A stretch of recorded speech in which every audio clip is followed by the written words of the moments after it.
मित्रों, हिंदू धर्म को मानने वाले जितने भी लोग हैं, उन सभी के घर में कुलदेवी या देवता की पूजा जरूर होती है। आज हम आप लोगों को कुलदेवी के नाराज होने के जो संकेत हैं, उन सभी को बताने वाले हैं। बहुत से लोग होते हैं जो बहुत ज्यादा पूजा पाठ करते हैं, लेकिन फिर भी उनके घर में तकलीफें बढ़ती जाती है। वह जितना पूजा करता है, उतना ही दुख, तकलीफ और कष्ट व्यक्ति को सताने लगते हैं। इस बात को समझे लोग असमर्थ रहते हैं। वह समझ नहीं पता कि आखिर यह कैसे और क्यों हो रहा है। दरअसल इस तरह की घटना के पीछे और भी कारण हो सकते हैं, लेकिन जो मुख्य कारण है वह है आपके घर के कुलदेवी का नाराज होना। हम इस वीडियो में कुलदेवी या देवता को प्रसन्न करने के अचूक विधि भी बताएंगे, इसलिए आप सभी इस वीडियो में अंत तक बने रहे।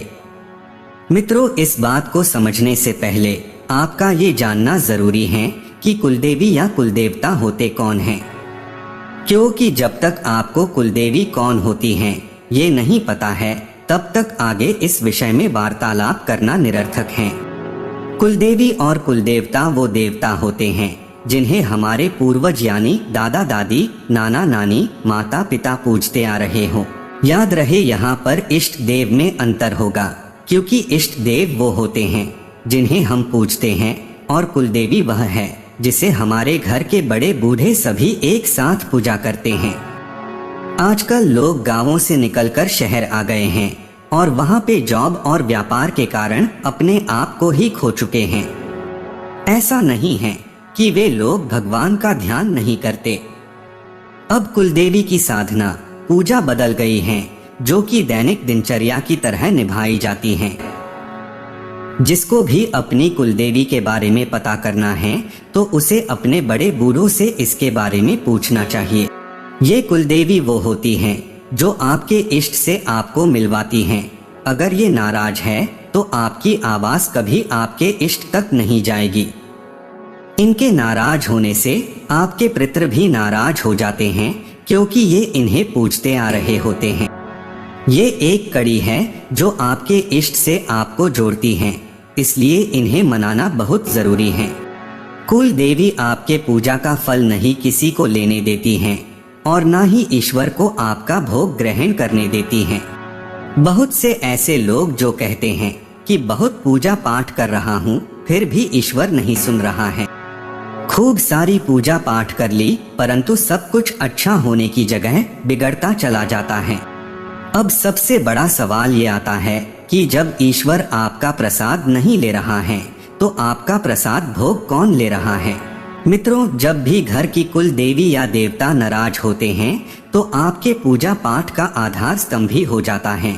ऐसे में आपकी बात आपके इष्ट तक नहीं पहुंच पाता है और नतीजा यह निकलता है कि आपकी पूजा पाठ से वो फल नहीं मिल पाता जो आप चाहते हैं, क्योंकि आपकी पूजा का फल कोई और ले रहा है और वो जो भी हैं नकारात्मक शक्ति हैं, क्योंकि उसे भोग से मतलब है और आपको दुख देने से मतलब है। अगर आप ऐसी समस्याओं का सामना कर रहे हैं तो निश्चित ही आपकी पूजा का फल कोई भूत और प्रेत ले रहा है, जिसे आपने ही बुलाया है। आपने भूत प्रेत को कैसे बुलाया, आइए समझते हैं। मित्रों, सबसे पहला कारण है अपनी कुलदेवी को भूल जाना, जिससे उस घर की सुरक्षा टूट जाती है और नकारात्मक शक्तियां आपके पूजा घर में अपना स्थान बना लेता है। दूसरा कारण यह है कि उस घर में पूजा पाठ न होना, जिससे कुल देवी वहां से चल जाती हैं और वहां नकारात्मक शक्तियां का निवास हो जाता है। यह भी कारण हो सकता है कि पहले पूजा पाठ होती थी परंतु फिर बंद कर दी गई हो, लेकिन जब परीक्षा हुई तो उसके परिणाम में ईश्वर को कोसा गया और पूजा पाठ बंद कर दी गई। तीसरा कारण यह है कि YouTube में कोई वीडियो देख करके कोई भी तंत्र का मंत्र का जाप करना, वो भी बिना गुरु के और उसको जाने बिना कि इसका अर्थ सही है या गलत। कुल देवता या देवी की पूजा छोड़ने के बाद कुछ वर्षों तक तो कोई खास अंतर नहीं समझ में आता, किंतु उसके बाद जब सुरक्षा चक्र हटता है तो परिवार में बहुत से घटना घटित होता है, जैसे दुर्घटना, नकारात्मक ऊर्जा, उन्नति रुकने लगती है, पीढ़ियां अपेक्षित उन्नति नहीं कर पाती, संस्कारों का क्षय, नैतिक पतन, कलह, उपद्रव, अशांति शुरू हो जाती है। ऐसे में व्यक्ति कारण खोजने का प्रयास करता है, लेकिन कारण जल्दी नहीं पता चलता, क्योंकि व्यक्ति की ग्रह स्थितियों से इनका बहुत मतलब नहीं होता है। अतः ज्योतिष आदि से इन्हें पकड़ना मुश्किल होता है। भाग्य कुछ कहता है और व्यक्ति के साथ कुछ और घटता है। कुल देवता या देवी हमारे वह सुरक्षा आवरण हैं, जो किसी भी बाहरी बाधा, नकारात्मक ऊर्जा के परिवार में अथवा व्यक्ति पर प्रवेश से पहले सर्वप्रथम उससे संघर्ष करती हैं और उसे रोकती हैं। यह पारिवारिक संस्कारों और नैतिक आचरण के प्रति भी समय समय पर सचेत करते रहते हैं। कुल देवी के रुष्ट होने के विशेष लक्ष्य। मित्रों, जब भी घर की कुल देवी रुष्ट होती हैं और जब साधक पर क्रोधित होती हैं, तो वे कुछ संकेत भी देवी हैं। जब भी घर की कुल देवी रुष्ट होती हैं, तो वंश वृद्धि में रुकावट आ जाती है। उस घर में किसी भी नई जीवन का उदय नहीं होता है, तो उसमें कलह कलेश बहुत अधिक होने लगता है। अकारण ही उस घर के सभी लोग थोड़े थोड़े बात पर झगड़ने लगते हैं और फिर बाद में वे झगड़कर पछताते हैं। अगर आपके परिवार के सभी लोग बहुत ही अच्छे संबंध में हैं, लेकिन अचानक ही वे सभी झगड़ा करने लगे, तो यह किसी ऊपरी बाधा का संकेत है। लेकिन जब आपकी कुल देवी रुष्ट होती हैं, तो आप जब भी नए काम को करने जाते हैं, तो उसमें रुकावटें उत्पन्न होने लगती हैं। जब भी आप किसी नई काम की शुरुआत करते हैं, तो आपके परिवार में झगड़ा होने लगता है। आप चाहे जितना भी पैसे कमा लीजिए, फिर भी आपको पैसा की कमी सताती रहेगी। घर में अधिक से अधिक पैसों भी खर्च होने लगते हैं। घर में मन नहीं लगना, घर में छोटे बड़े का संबंध खराब होना, अपने से बड़े व्यक्ति का बात नहीं मानना आदि समस्याओं का सामना करना पड़ता है। मित्रों, यह तो थी कुल देवी के नाराज होने के संकेत। अब चलिए कुल देवी को खुश करने और घर में स्थापना करने की विधि को जानते हैं। मित्रों, अगर कुल देवी खुश है तो पूरा जहां आपका। कुल देवी आध्यात्मिक और पारलौकिक शक्ति से कुलों की रक्षा करती रहती हैं, जिससे नकारात्मक शक्तियों और ऊर्जाओं का अंत होता रहता है और परिवार में सुख शांति बनी रहती है। आप निरंतर हर बाधाओं को चीरकर आगे निकलते जाते हैं। यदि आप भी अपने कुल देवता और देवी की पूजा करते हैं, तो आपको कुछ सावधानियों की जरूरत है। कुल देवी की पूजा का सर्वश्रेष्ठ और घरेलू तरीका है, जो अत्यंत सरल और सिद्ध माना जाता है। हिंदू परिवारों में सभी कुलों यानी परिवारों की एक कुलदेवी या कुलदेवता माने गए हैं। ऐसे में खास मौकों पर इनकी पूजा किए जाने का विधान है। घर में संतान होने पर बच्चे को कुलदेवी कुलदेवता के दर्शन करवाए जाते हैं। इसके अलावा जब मुंडन संस्कार करवाया जाता है, तब भी कुल में नए सदस्य को कुलदेवी माता के दरबार में हाजिरी लगानी होती है। वहीं कुछ लोग हर रोज कुलदेवी या कुलदेवता की पूजा करते हैं। कुलदेवी पूजा व स्थापना। मित्रों, जानकारों के अनुसार कई बार देखा गया है कि कुछ लोगों को कुलदेवी की पूजा फलित नहीं हो पाती, जिसके कारण ऐसे लोग सदैव ही संकटों से घिरे रहते हैं। जानकारों के अनुसार इसका कारण मुख्य रूप से ये है कि ऐसे लोगों को कुलदेवी की पूजा के सही तरीका का ज्ञान नहीं होता।